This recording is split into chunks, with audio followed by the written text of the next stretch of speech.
न कभी कामना रुकती है, न कभी कर्म रुकता है, न कभी फल रुकता है। यह एक क्रम चला रहा है। यही जमुना जी बहती चली जा रही हैं निरंतर। और जिसका कर्म उसी को फल मिलेगा। अच्छा देखो, 1000 गौएं हो तो आप अपनी गाय को मुश्किल से पहचान पाएंगे। 1000 गायें, और आप उन गौओं के बछड़ों को छोड़ दो तो बछड़ा उन 1000 गौओं में अपनी मां के पास पहुंच जाएगा। तो जैसे बछड़ा उन 1000 गौओं में अपनी मां को पहचानता है, इसी तरह आपका प्रारब्ध आपके कर्म को पहचानता है। निश्चित कर्म गति टारे ना ही टरिए।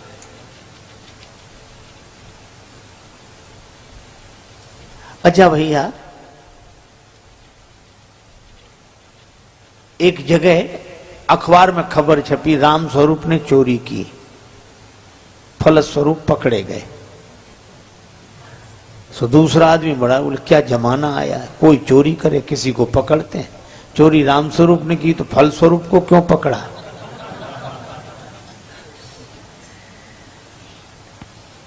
तो जैसे वो फलस्वरूप का अर्थ नहीं समझ पा रहा था, इसी तरह हम समझ भले ही न पाए, पर कर्म हमारा, भोग हमारा, और इस धारा में हम निरंतर बहते जाते हैं। लेकिन क्या बचने का कोई उपाय है? प्रश्न यह है। क्योंकि निरंतर कामना होगी, निरंतर कर्म होंगे, निरंतर फल होगा, निरंतर भोग होगा, और यह क्रम चलता रहेगा। जन्म से लेकर मृत्यु तक नहीं, अनेक जन्मों तक चलता ही रहता है। तो अच्छा, आप ऐसे सोचो, प्रारब्ध भी 3 तरह के, इच्छा प्रारब्ध, अनिच्छा प्रारब्ध और परीक्षा प्रारब्ध। हमने इच्छा की, वस्तु मिल गई, इच्छा प्रारब्ध। कई बार लोग, अरे हम तो ये चाह ही रहे थे और आप मिल गए, बड़ा अच्छा हुआ, इच्छा प्रारब्ध। सर्दी जुकाम बुखार कोई नहीं चाहता, बुखार आ रहा है, जुकाम है, बहुत परेशान, अनिच्छा प्रारब्ध। और परीक्षा प्रारब्ध, और करे अपराध को और पाओ फल भोग। एक आदमी बेचारा सीधे रास्ते से जा रहा था, 2 में झगड़ा हो गया, झगड़ते झगड़ते उसी पर गिर पड़े। वो बेचारा न लेने में न देने में, परीक्षा प्रारब्ध। अच्छा, प्रारब्ध भी ऐसे कि पुरुषार्थ से प्रारब्ध का प्रभाव टल जाता है, मिट जाता है। तीव्र प्रारब्ध हुआ तो तीव्रतम पुरुषार्थ चाहिए, लेकिन ऐसा भी प्रारब्ध होता है जिस पर पुरुषार्थ कोई काम नहीं करता। बोलो अब क्या करें? कोर्ट में हार गए, हाई कोर्ट चले गए, हाई कोर्ट में हार गए, सुप्रीम कोर्ट चले गए, और सुप्रीम कोर्ट ने फैसला कर दिया, मृत्युदंड निश्चित। अब कोई उपाय नहीं। लेकिन हमारी भावना है, भक्ति शास्त्र कहते हैं उपाय है। सुप्रीम कोर्ट के फैसले के बाद कोई कोर्ट भले ही न बचा हो, पर सुप्रीम कोर्ट से मिलने वाले मृत्यु दंड से बचा जा सकता है, अगर राष्ट्रपति कृपा करे तो। मर्सी ऑर्डर लगाते हैं, राष्ट्रपति चाहे तो। इसी तरह मैं आपसे कहता हूं कि हमारा कितना ही तीव्रतम कर्म क्यों ना हो, प्रारब्ध भोगना क्यों ना हो, लेकिन मुक्ति मिल सकती है अगर भगवान चाहें तो। तभी आपने सुना होगा, जान के नाथ सहाय करे तब कौन बिगाड़, करे नर तेरो जान के नाथ करे जब कौन बिगाड़, करे नर तेरो तेरो जानकी नाथ इसमें नवग्रहों का वर्णन है। सूरज मंगल सोम प्रभु सुत बुध यरु गुरु वरदायक तेरो राहु केतु की नाहि गम्यता संग सनिश्चर होत सवेरा नाथ कर जब जानक नाथ कर जब जानक नाथ कौन बिगाड़ करे नर तेरो जानकी नाथ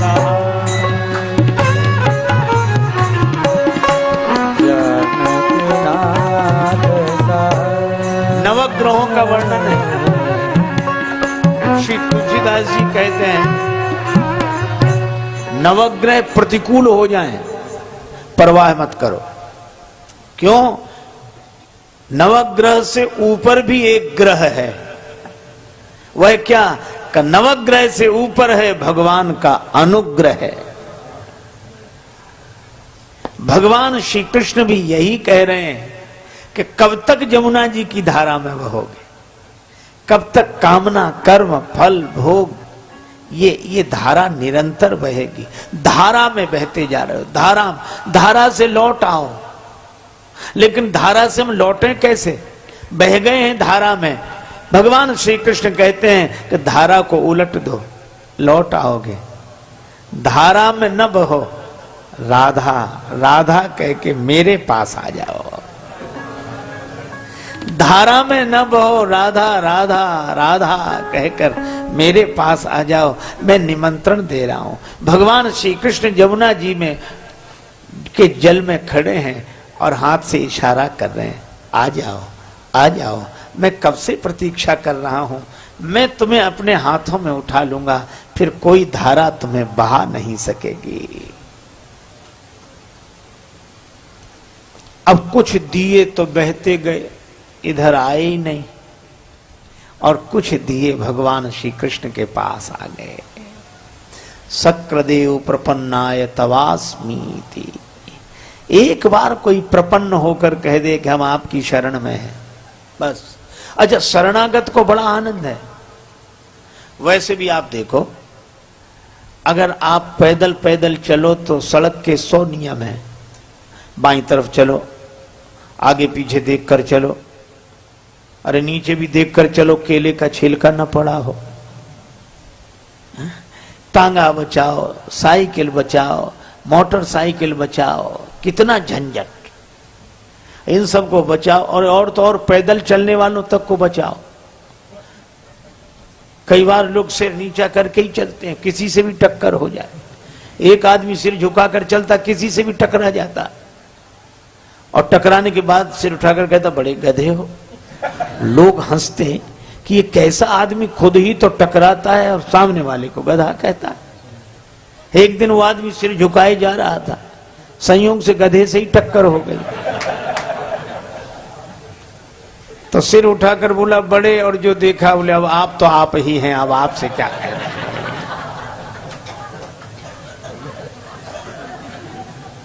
अरे इतनी समस्या, नीचे देखो तो देखो, ऊपर देखो। कुछ लोग बड़े विचित्र होते हैं। एक आदमी पैदल पैदल जा रहा था, दूसरा आदमी छत पर था, बिना देखे ही पीठ चला दी, उस बेचारे के सिर पे गिरी। तो उसने हाथ जोड़कर कहा कि भाई साहब नीचे देखकर नहीं थूक सकते। तो वो क्या बोला कि तुम ऊपर देखकर क्यों नहीं चलते। उसने कहा कि अच्छा ही है कि हम ऊपर देखकर नहीं चल रहे, ने सिर का स्थान मुंह ही होता तो कितने झंझट। आप एक काम करो, इन सब झंझटों से मुक्ति हो जाएगी। केवल एक काम करो, क्या? आप एक तरफ खड़े होकर बस की प्रतीक्षा कर लो। पीछे बस आ रही है, आप तो विश्वास का टिकट लेकर श्रद्धा की सीट पर बैठ जाओ। भगवान की शरणागति रूपी बस में श्रद्धा का टिकट, विश्वास का टिकट लेकर श्रद्धा की सीट पर बैठ जाओ, तो चाहे आगे देखो, चाहे पीछे देखो, चाहे दाएं देखो, चाहे आंख मीच के सो जाओ, चाहे अखबार पढ़ो, और आपकी यात्रा होगी होगी, अवश्य होगी। क्योंकि अब जिम्मेवारी उसकी है जो आगे बैठकर बस चला रहा है। भगवान श्री कृष्ण कहते हैं मेरी शरण में आ जाओ। सर्वधर्मान परित्यज्य मामेकं शरणं व्रज अहं त्वया सर्व पापेभ्यो मोक्षयिष्यामि मा शुचः। मेरी शरण में आ जाओ, मेरी शरण में। अच्छा, कितना देखो, हम लोग रेलगाड़ी में वही करते हैं जो घर में करते हैं। घर में भी सोते हैं, रेलगाड़ी में भी सोते हैं, रिजर्वेशन है तो सोएंगे, भोजन करते हैं, गपशप करते हैं, लेकिन घर में पड़ा रहने वाला कहीं नहीं पहुंचता। घर में पड़ा रहने वाला कहीं नहीं पहुंचता, लेकिन रेलगाड़ी में बैठा हुआ व्यक्ति कहीं बैठता है, कहीं पहुंचता है। इसी तरह हम लोग घरों में भी वही करते हैं जो श्री वृंदावन धाम में कर रहे हैं, लेकिन घर में रहने वाला कहीं नहीं पहुंचता, पर वृंदावन धाम में रहने वाला कहीं का कहीं पहुंच जाता है। जिम्मेवारी भगवान की है। भगवान कहते मेरी शरण में तो आओ, मैं बुला रहा हूं। भगवान कहते मैं खड़ा हूं। हर मंदिर में भगवान खड़े हैं, तैयार खड़े हैं स्वीकार करने के लिए, शरण देने के लिए। तो कुछ दिए भगवान के चरणों के पास आ गए।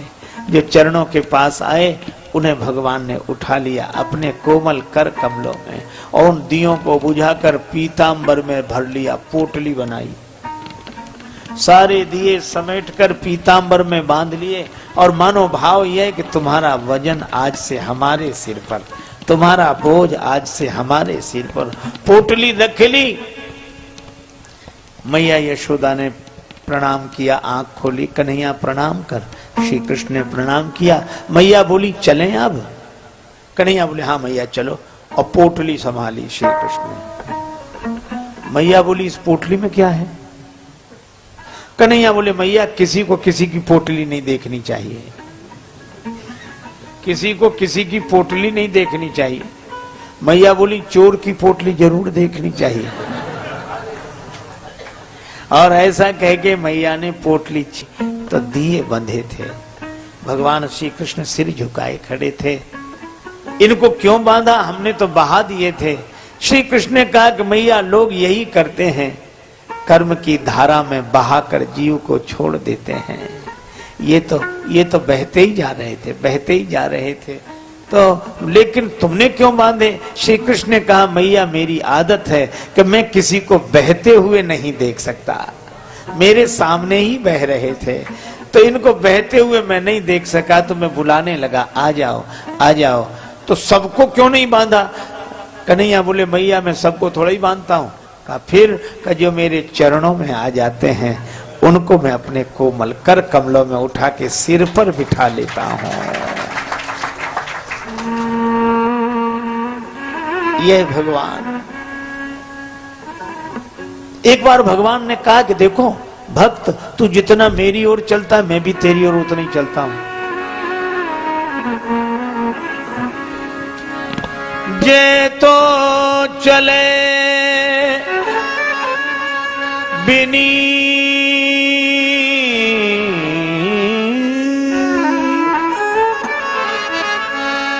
बिनीत तू जगत जी मेरी ओर, ते पग में भी धरूं, करूं कृपा की को। भक्त तो जितने चरण मेरी ओर चलकर आता है मैं भी तुम्हारी ओर उतने ही चरण चलकर आता हूं। भक्त ने कहा तो बड़ी निराश घटना है यह। मैं 2-4 कदम कभी आपकी ओर चल पाता हूं, तो क्या आप भी उतने ही कदम चलते हो? तब तो मेरा उद्धार हो ही नहीं सकेगा। भगवान ने कहा कि नहीं नहीं, अंतर है। एक चरण तेरो परे, मम हित चित पे छूछ, मेरो चरण बढ़ाइबो,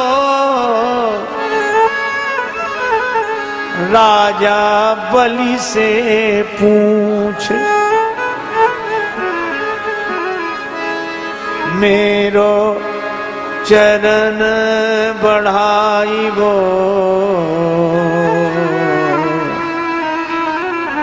राजा बलि से पूछ।